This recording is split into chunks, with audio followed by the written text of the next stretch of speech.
suburban family. We have 3 kids and a nice house and a minivan. My husband and I had been busier and busier with our jobs, and our kids were growing up faster and faster. And at some point, it just felt life was going by too quickly. We've been through 30 countries. There's a little debate on the boat. What's a country? Sometimes it's a territory. I don't remember a lot of living in a house on land or really just starting cruising. Right, so this has been your entire life? Yeah, pretty much. I only have little bits and pieces of memories before we started cruising. I'm not sure I would like living on land so much. I'm a lot more comfortable on the water. The adventures that we're on are like having a field trip every day. When you think back about school growing up, it's the field trips usually that you remember. Those are the days that stand out. And so we've had this incredible opportunity to make every day feel like a field trip.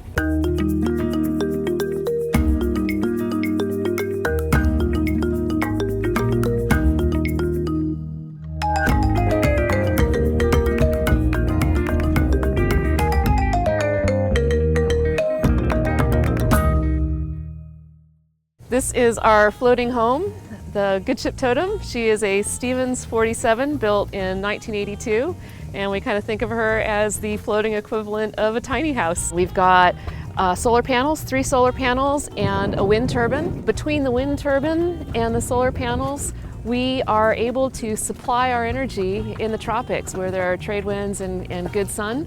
We use a solar oven when we can. I put pots in here with rice and a chicken, and it is roasted, falling off the bone in 4 hours. The washing machine, this is where we do our laundry. It's a 5-gallon bucket. It's really not fun. So when you look at the main cabin, you see a living space, but what you don't see is that every little tiny bit of space here has to be useful. So underneath the settee is our water tank. This is all the galley, our kitchen on board. This part of the galley is also the engine room because our engine is entirely enclosed within this. Some of the differences that we have with a conventional kitchen would be that our stove, which hangs here, it can move because the seas can move. So Niall, how many articles of clothing do you own? Well, I probably own about 15 articles of clothing. Of that, I wear probably 4 or 5. This is the head. This is one of 2 heads on board. This one goes straight overboard. That's okay in some places, it's really not okay in others. And you've just got to be aware of where you can and can't flush. So all the way forward, we have Marin and Siobhan's cabin. They share it. There's an invisible line that runs down the middle. That's Siobhan's side, that's Marin's side. This is the master cabin, I guess you'd call it. This is our room where Jamie and I sleep. We also have a full set of encyclopedias. Although a lot of our kids' learning is very digital, there's not really a substitute for the learning that you do by browsing. It's not replicated. We live on a poverty level income. Our typical annual expenditures are about $25,000 a year. Our income comes from a few sources now. The first one is that my husband is a sailmaker, and Jamie works with cruisers to specify sails, help them get a great sail at a great price, or the right sail at a great price. That's been a really important part of our financial picture. I wrote a book with 2 other cruising parents about how to do what we're doing. It's called Voyaging with Kids. There's a little income from that, and it's given us some credibility to sell other freelance writing, and so we get a little freelance writing income. And then Jamie and I are now doing some coaching where we work with people who want to do what we do and try to help them through all of the hurdles and questions to go cruising, and that's another trickle stream. If there are other boats that have kids my age around, then definitely I'll hang out with them. You know, we'll go to the beach, hang out on their boat. Besides that, I have a guitar, we have games on a computer, we have card games, all this stuff. I like to draw, to read, to write.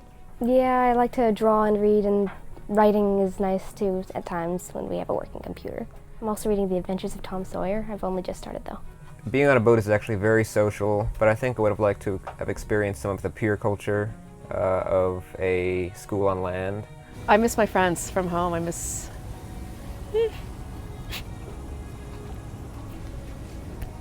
I definitely see how my international lifestyle, growing up in different countries and maturing in different countries, could affect, you know, what kind of career I have later on. I think there's a lot that I have an insight into that I could benefit from. My fear going into it was that we wouldn't actually leave, because many people go in with this dream. It's whether it's a retirement dream that they're going to see the world, or whether it's something they're going to do as a 25-year-old adventurous kid. How much longer are you going to do this?